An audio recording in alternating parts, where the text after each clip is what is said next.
출애굽기 27장 말씀 1절부터 8절까지 우리 같이 교독하시겠습니다. 아카시아 나무로 제단을 만들어라. 그 제단은 길이가 5자요 너비가 5자인 네모난 모양으로 만들고 그 높이는 석자로 하여라.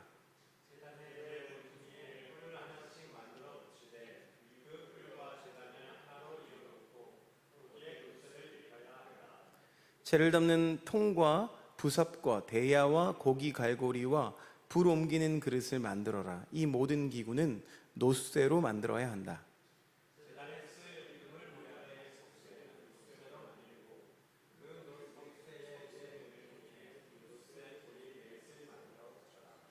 그리고 그 노석쇠를 제단 가장자리 밑에 달아서 제단의 중간에까지 이르게 하여라.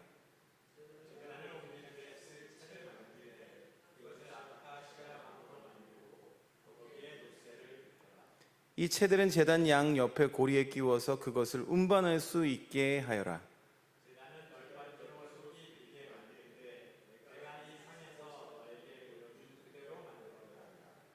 아멘. 네. 출애굽기 25장부터 우리가 말씀을 계속 살펴봤었는데 25장 말씀에는 성막에 대한 기구에 대해 설명했고 26장부터는 우리 성막 이 텐트 자체를 어떻게 지을지에 대해서 설명했다면 오늘 이 출애굽기 27장 말씀은요 성막 뜰을 먼저 설명합니다. 이렇게 소개하는 데에는 어떤 흐르는 방향이 있습니다. 서쪽에서부터 동쪽으로 또 지성소에서 성소를 지나 이 뜰을 소개하는 이런 흐름이 있다는 거예요. 그러니까 가장 거룩한 곳, 가장 내밀한 곳에서 조금 덜 거룩한 곳으로 가는 흐름입니다.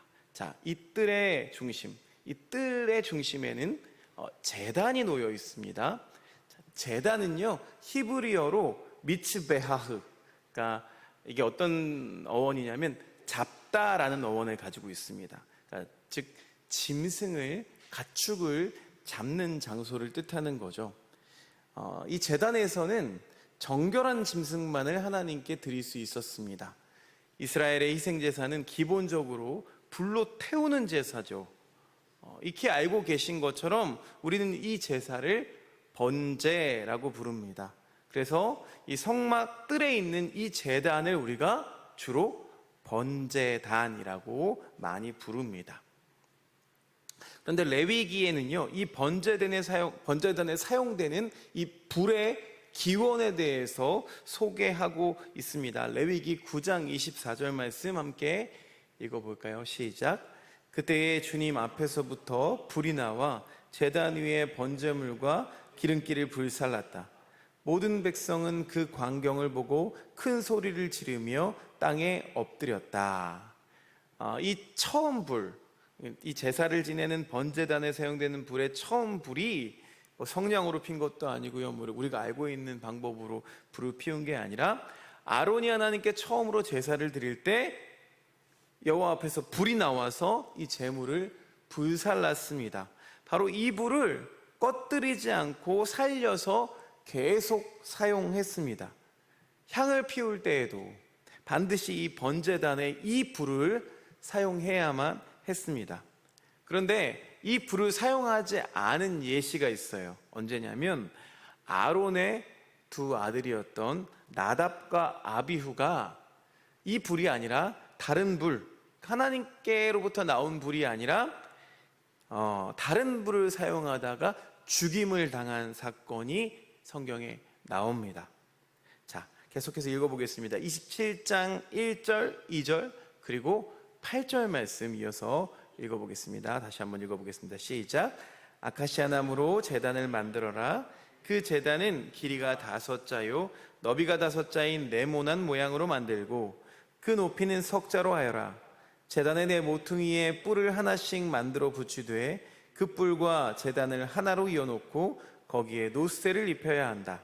제단은 널빤지로 속이 비게 만들되 내가 이 산에서 너에게 보여준 그대로 만들어야 한다. 자, 1절 말씀을 보니까 먼저는 이 번제단의 재료, 이 재료에 대해서 나오는데 이 지난 수요일에 우리가 배웠던 성막 벽의 재료랑 같습니다. 조각목이죠. 아카시아 나무를 사용하고 2절에 보니까 거기에 놋을 입힙니다. 놋이 이렇게 감싸고 있어서 이 아카시아 나무가 잘 타지 않습니다. 놋이 녹는 온도가 섭씨 1000도가 넘는다고 해요. 그래서 이 번제단을 다른 이름으로는 또 놋제단이라고도 부르기도 합니다. 자, 8절에 보니까 형태가 나오는데요. 뚜껑도 없고 속은 비어있는 이 정사각형 상자인데 가로 세로 둘 다 5규빗 2.25m 정도 되거든요. 높이 3규빗 1.35m 정도의 크기입니다. 후에 이 솔로몬 성전의 이 번제단을 만들 때는요, 이보다 사이즈가 4배나 더 크게 만들어집니다. 그리고 이 상자 네 모퉁이에는 뿔을 만들어 놓으라고 하세요. 실제로 뿔이 달린 돌로 만든 제단이 이 브에세바에서 실제로 발굴되기도 했습니다. 이 뿔이 의미하는 바에 대해서는 마지막에 설명드리도록 하겠습니다. 우리 3절부터 7절까지 다시 한번 또 읽어보겠습니다. 시작.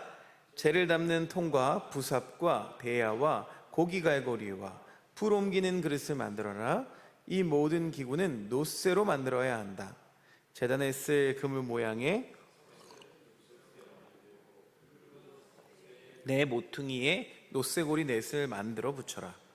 그리고 그 놋석쇠를 제단 가장자리 밑에 달아서 제단의 중간에까지 이르게 하여라. 제단을 옮기는 데 쓸 채를 만들되 이것을 아카시아 나무로 만들고 거기에 놋쇠를 입혀라. 이 채들을 제단 양 옆에 고리에 끼워서 그것을 운반할 수 있게 하여라. 자, 불로 재물을 태우는 데 필요한 부속 도구들이 3절에 소개됩니다. 담는 통도 있고 재를 긁어낼 때 사용되는 부삽도 있고요. 불을 옮기는 그릇도 있습니다. 자, 그리고 4절에 보니까 놋그물을 만들어야 했어요. 놋그물이 뭘까요, 여러분?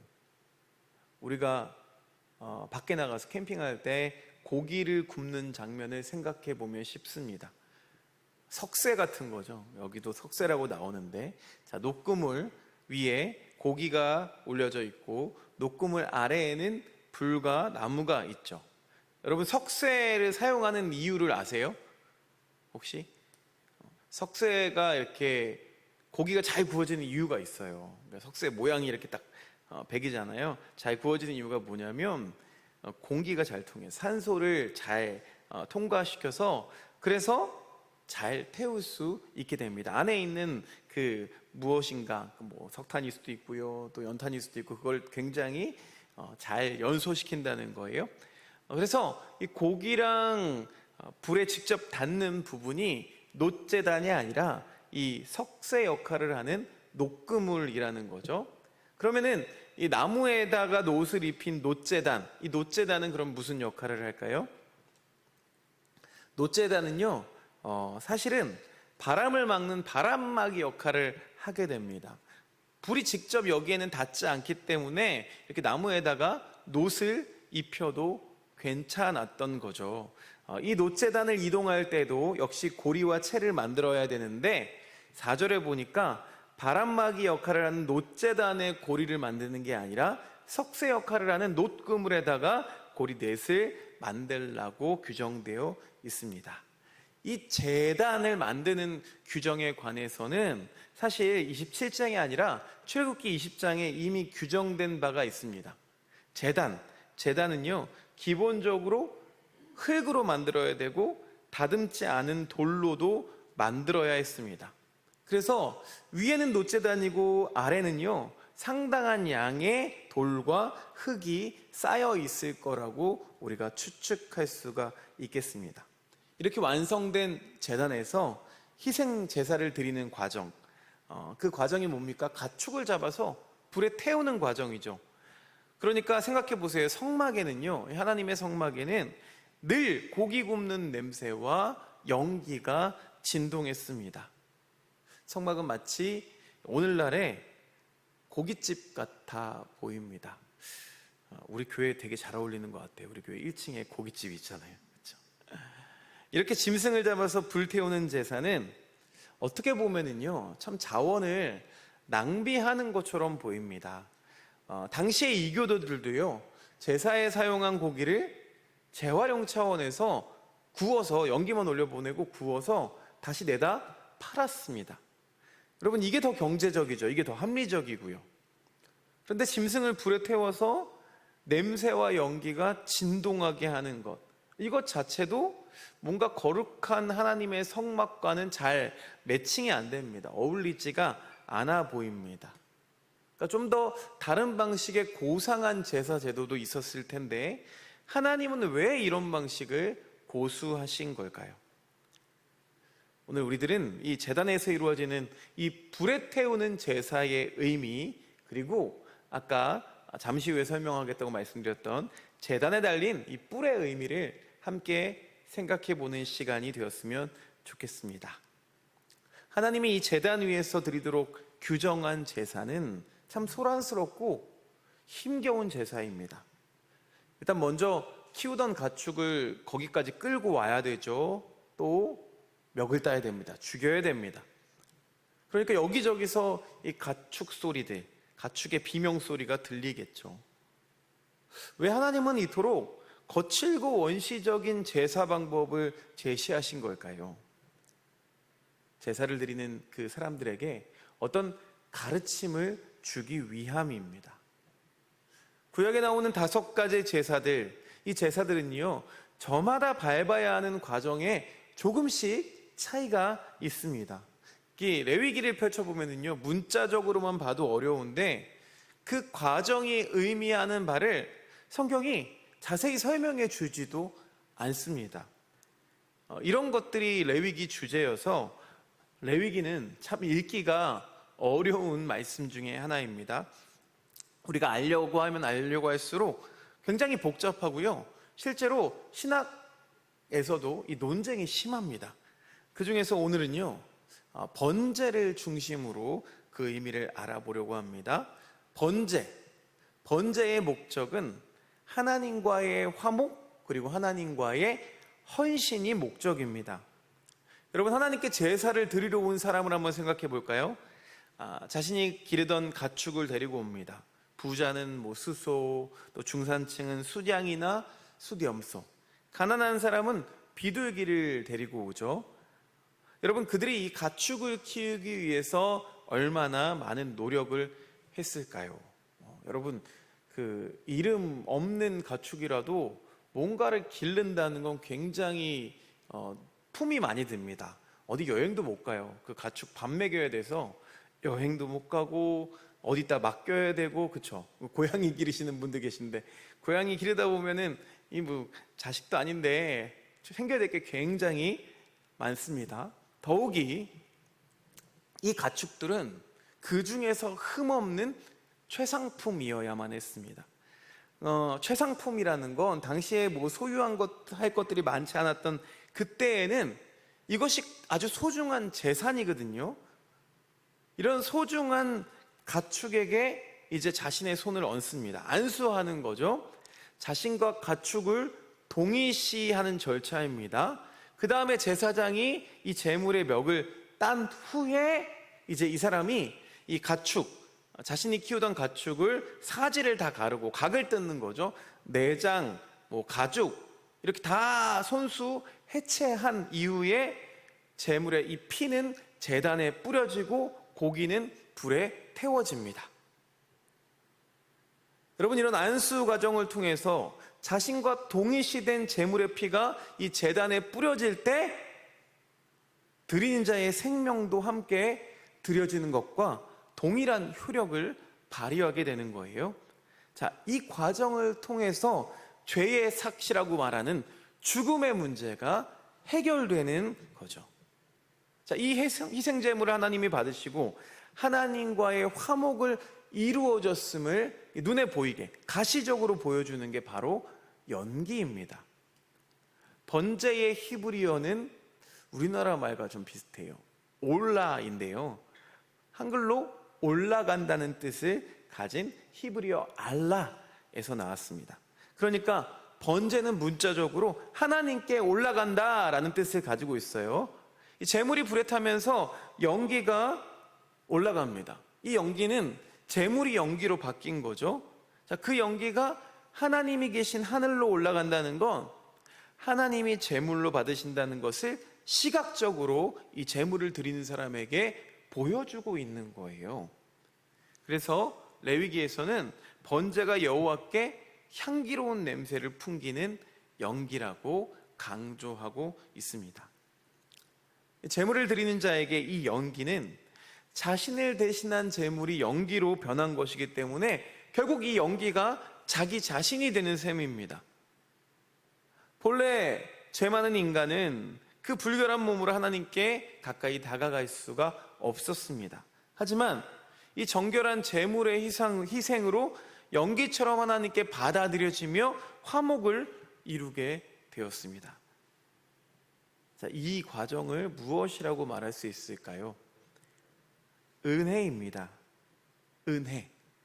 이렇게 구역적인 배경하에 하나님은 그리스도의 십자가 위에서 화목을 이루어 주시는 은혜를 우리에게 베풀어 주셨습니다. 그러니까 범죄한 우리들을 직접 심판하지 않으시고 하나님이 준비하신, 당신이 키우신 그 어린 양이신 예수 그리스도를 대신 심판하신 거죠. 그러니까 우리가 죽어야 되는데 십자가 위에 예수 그리스도가 희생제물로 죽으심으로써 우리가 생명을 얻게 되었습니다. 우리 인간들을 이토록 사랑하셔서 차마 우리들을 진멸하지 않으시고 어린 양 예수 그리스도의 생명을 대신 받으신 거죠. 그렇기 때문에 십자가는 어린 양을 믿는 모든 이들에게 죄사함을 주시는 은혜와 사랑의 형상이 된 겁니다. 그런데 여러분, 항상 그랬던 것처럼 옛 언약보다 새 언약이 더 완전한 법이죠. 그러니까 완전하다는 건 보충할 게 없다는 거예요.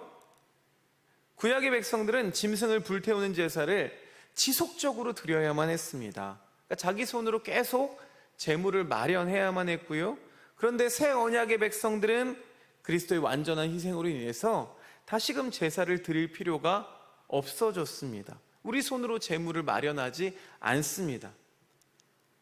하나님이 다시 제물을 드릴 필요가 없는 이 위대한 어린 양을 우리에게 내어 놓으셨기 때문입니다. 이토록 값비싼 희생을, 이 완성된 구원을 대가 없이 우리는 공짜로 누리게 되었습니다. 은혜입니다. 이렇게 새 언약 백성들이 받은 은혜가 훨씬 더 크고 더 위대하죠. 입은 은혜가 크고 위대한 만큼 우리들이 보답해야 할 것도 더 큰 줄로 믿습니다. 그러니까 옛 언약 백성들보다 하나님을 더 사랑해야 되고 또 하나님을 위해 살아야만 하는 것이죠. 그런데 공짜로 받아서 그런 건지 우리들은 이 은혜를 귀하게 여기지를 않습니다. 구원받은 후에도 죄를 범하는 일에 크게 경각심을 갖지 않습니다. 사랑하는 여러분, 그 은혜를 값싸게 취급하지 않으시기를 주님의 이름으로 부탁드립니다. 그 고귀한 핏값에 마땅히 순종의 제사를 드리시는 저와 여러분들이 되시길 바랍니다. 자, 마지막으로 이 제단의 뿔이 의미하는 바를 말씀드리겠습니다.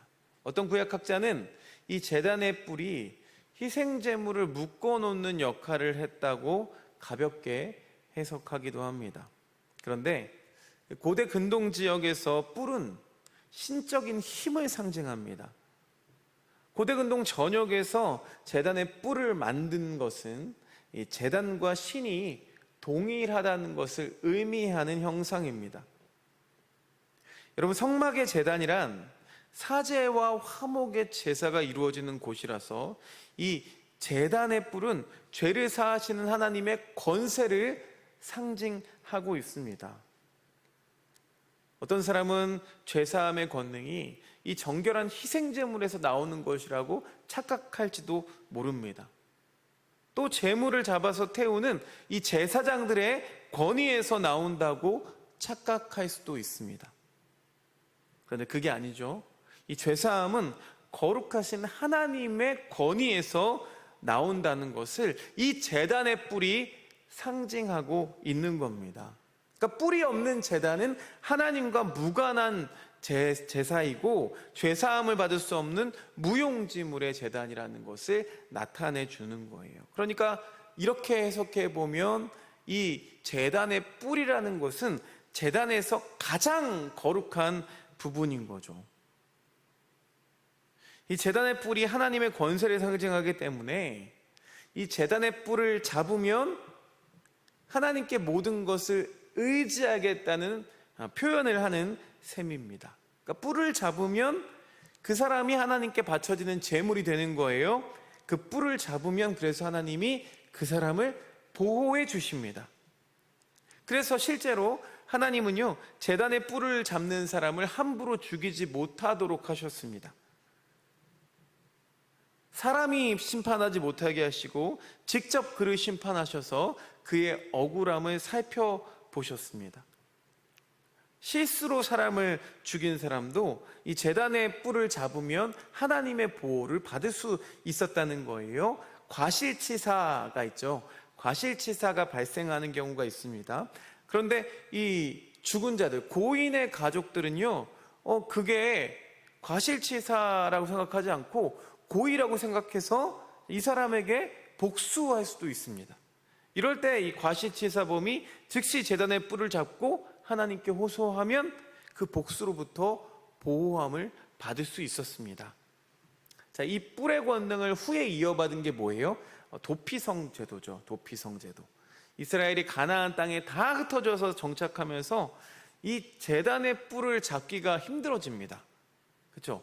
중앙에 모인 사람은 이 뿔을 잡기가 쉬워지는데 멀리 가 있는 사람일수록 뿔을 잡기가 어려워지니까, 공평하게 주어지지 않으니까, 그래서 요단강 동서쪽에 각각 도피성 3개씩 총 6개의 도피성을 마련해서 이 제단의 뿔을 잡을 기회를 12지파에게 공평하게 주셨습니다. 그러니까 여러분, 제단의 뿔이라는 것은 진실로 억울한 자를 구원해주는 뿔이 되는 셈입니다. 제단의 뿔, 그 뿔이 바로 구원의 뿔이라는 것을 우리가 주목해야 합니다. 성경에서는요, 이 구원의 뿔이라는 표현이 딱 3번 나옵니다. 구약 성경에서 2번 나오는데요, 모두 다윗이 사용합니다. 다윗이 자신이 구원을 받았을 때 사용해요. 사무엘하 22장 2절부터 3절 말씀 읽어보겠습니다. 시작. 여호와는 나의 반석이시요 나의 요새시요 나를 위하여 나를 건지시는 자시요 나의 구원의 뿌리시요 나의 높은 망대시요 그에게 피할 나의 피난처시요 나의 구원자시라. 또 있습니다. 시편 18편 2절 말씀 제가 읽어 올리겠습니다. 여호와는 나의 반석이시요 나의 요새시요 나를 건지시는 이시요 나의 하나님이시요 내가 그 안에 피할 나의 바위시요 나의 방패시요 나의 구원의 뿌리시요 나의 산성이시로다. 여러분 다 아시는 것처럼 이 다윗이 사울에게 부당하게 쫓기고 생명의 위협을 받았습니다. 사울은 자신의 권력을 총동원해서 이 다윗을 죽이려고 했습니다. 다윗은 이렇게 억울하게 또 아슬아슬하게 이 도피 생활을 이어갈 수밖에 없었습니다. 그런데요, 하나님은 이 사울의 핍박에서 다윗을 기어이 구원해 주십니다. 그리고 다윗을 왕으로 삼으시죠. 자, 이 경험이 다윗에게는 제단의 뿔을 잡은 것과 마찬가지의 결과였습니다. 그래서 하나님은 다윗에게 구원의 뿔이라고 고백되어지는 겁니다. 자, 반면에 이 구원의 뿔이 또 신약 성경에도 딱 한 번 등장하는데요, 신약 성경 앞부분에 있습니다. 세례 요한에 붙인 사가랴가 아기 예수의 탄생을 예언할 때 나옵니다. 같이 읽어볼까요? 시작. 우리를 위하여 구원의 뿔을 그종 다윗의 집에 일으키셨으니. 아멘. 사가랴가 예수님의 탄생을 뿔을 일으키는 것으로 표현하고 있습니다. 이건요 에스겔서에 나오는 예언 때문인데, 자, 이 뿔을 다윗의 자손 메시아로 믿었던 거예요. 그래서 다윗에게 구원의 뿔이 여호와였다면 이제 사가랴에게 구원의 뿔은 누구입니까? 다윗의 집에서 태어날 아기 예수였던 겁니다. 다윗에게 하나님이 구원의 뿔이셨던 것처럼 저와 여러분들에게도 우리 하나님이 변함없이 구원의 뿔이심을 여러분 믿으시기를 바랍니다. 때로는 우리 앞이 캄캄하고 탈출구도 없고 억울하게 당할 일만 남은 것 같을 때 이 구원의 뿔을 잡는 저와 여러분들 되시기 바랍니다. 하나님이 우리가 기도하지 않아도 사실 우리들의 사정을 다 아십니다. 하나님이 우리들의 진심을 다 아십니다. 하나님이 그 억울함을 반드시 풀어주실 것입니다.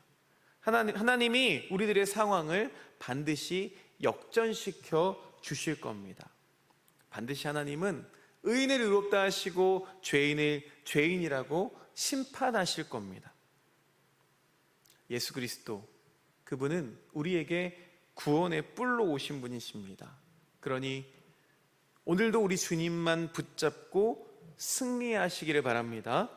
내게 능력 주시는 자 안에서, 그 주님 안에서 내가 모든 것을 할 수 있음을 믿으시고 남은 한 주간도 승리하시는 저와 여러분들 되시기를 주님의 이름으로 축원드립니다.